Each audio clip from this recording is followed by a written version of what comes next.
Hi, I'm Becky Amble. Welcome to the Management Minute. And today I would like to share with you the 3 V's of communication. And I think we are using V's because it's a little bit easier to remember. Those 3 are verbal, vocal, and visual. This comes from research that was done a number of years ago by Albert Moravian. So let's get started, why don't we? So this is how people take in information and affect our communication, or how we can affect our communication. So 7% is verbal, and that basically means the word that we use, words. So when you think about how much time we spend putting together words, if we're doing a speech or if we're putting something else together, or we're thinking in our head about what we're going to say, we spend a lot of time thinking of the words. Well, that only communicates 7% of our message. The next section is vocal, and that communicates 38% of our message. And vocal is something made up of paralanguage primarily, and that is the non-language elements of speech, such as the rate of speed that you speak with, the pitch, the intonation, the volume, and aspects like that. I am not sure. I kind of think that accent might be part of paralanguage, but I haven't found anybody that has documented that.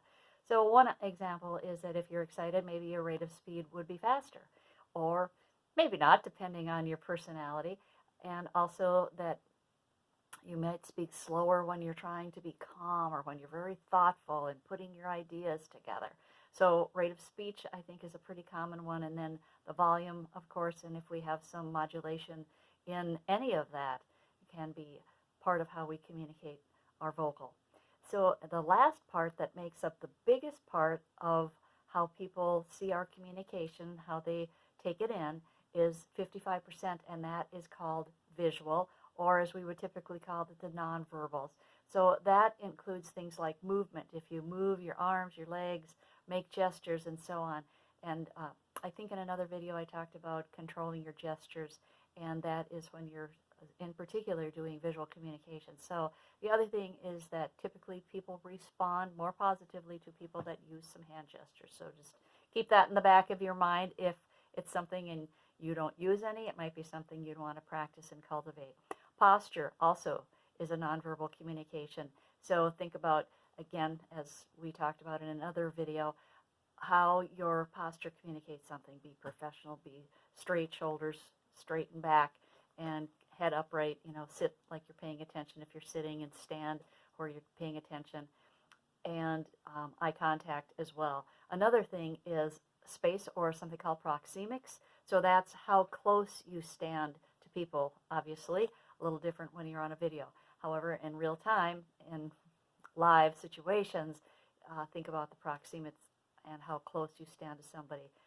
And that determines some form of nonverbal communication too. And also the desire to support with or connect with people. Typically, you will stand a little closer to someone that you really want to connect with.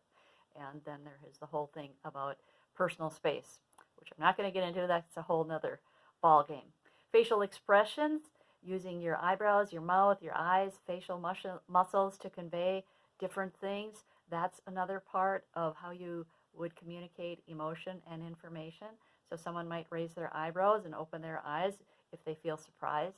And there's, I think, an indication, I can't remember positively, I think we raise our eyebrows when we like somebody.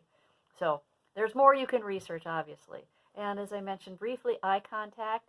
So you want to strategically use eye contact, or the lack of eye contact if you're trying to avoid a situation or indicate that you're not interested or you want to leave. Maybe you don't maintain very good eye contact. However, for positive encounters, you generally want to maintain pretty good eye contact without staring holes into the person's head or something like that. So again, if you look away, to the ground, to the side, at your phone, that kind of indicates that you might not be interested and could be communicating to the other person disrespect. So keep that in mind, because that's probably not something we really want to communicate. Touch can also be a form of communication, and now in the environment that we're in, there isn't a whole lot of touch. So tapping someone's shoulder, shaking hands as we used to, things like that. So now we need to be more judicious in how we use touch. And it's never okay to convey anger, frustration, or other negative emotions through your nonverbals. That can be pretty negative and not work very effectively. So you want to make sure that you are paying attention to that. All of these can be used on purpose more effectively. And what I encourage you to do is, you probably are familiar with all of this and maybe have read articles and books and been to seminars.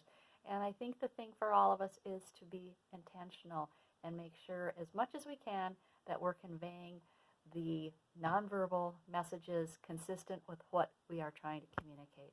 So I encourage you to talk with this among your team members or other colleagues, friends, whatever, and see if there's an area that you want to pick out and maybe work on it for an improvement.